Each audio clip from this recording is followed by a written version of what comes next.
Hey everyone, welcome back. Ready for another deep dive? Absolutely. Let's do it. All right, this time we're tackling something a little different. A Tang Dynasty poem. Oh, interesting. I'm intrigued already. Tang Dynasty poetry is so evocative. Exactly.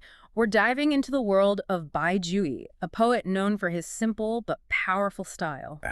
Bai Juyi, a master of capturing those everyday moments that resonate with everyone. You got it. And the poem we're looking at today, Asking Liu 19, is a perfect example of that. But before we unpack the meaning, let's take a moment to appreciate the sound of the original Chinese. Even if you don't understand the language, you can hear the music in it.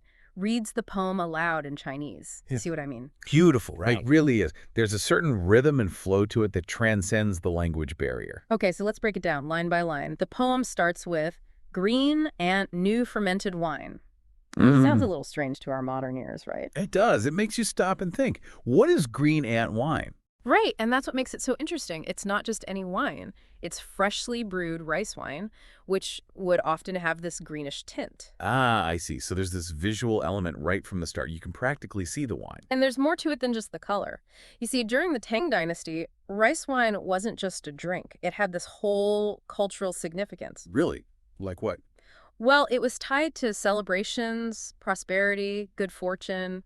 It was something you offered to guests as a gesture of hospitality. Ah, that makes sense. Yeah. So by mentioning green ant wine, Bai Juyi is already hinting at this idea of warmth and generosity. Exactly, and it sets the tone for the rest of the poem. Now, the next line shifts our focus to the setting. Red mud, small fire stove. Okay, I can already picture it. A small, cozy space with a fire going. And again, it's all about the details. Red mud tells us something about the common building materials of the time. It grounds the poem in this very specific world. Right, it's not just any fire stove. It's this humble, everyday object that people would have gathered around for warmth. And notice how Bai Juyi doesn't actually say it's cold outside. He doesn't have to. He shows us instead with that image of the fire stove. It's subtle, but so effective.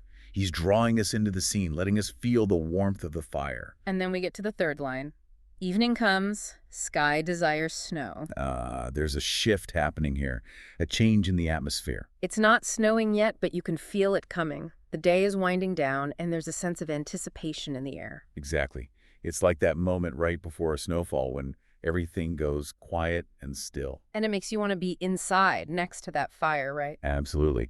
And I think that's exactly what Bai Juyi is going for. He's setting the stage for the invitation that comes next. Which is the heart of the poem. Can you drink a cup with me? Such a simple question, but so loaded with meaning, given everything that's come before it. It's not just about sharing a drink, it's about sharing a moment of warmth and connection, especially with the cold of winter approaching. And it makes you wonder, who is this Liu 19? What's their relationship to the speaker?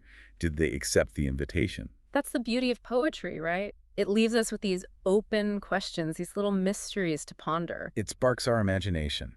And even though it was written centuries ago in a completely different cultural context, it still resonates with us today. Because ultimately, it's about something we all crave, connection, that desire to share simple pleasures with others, especially when the world outside feels cold and uncertain. I couldn't agree more. And it reminds us of the power of poetry to transport us across time and cultures, to connect us to those shared human experiences. It really does.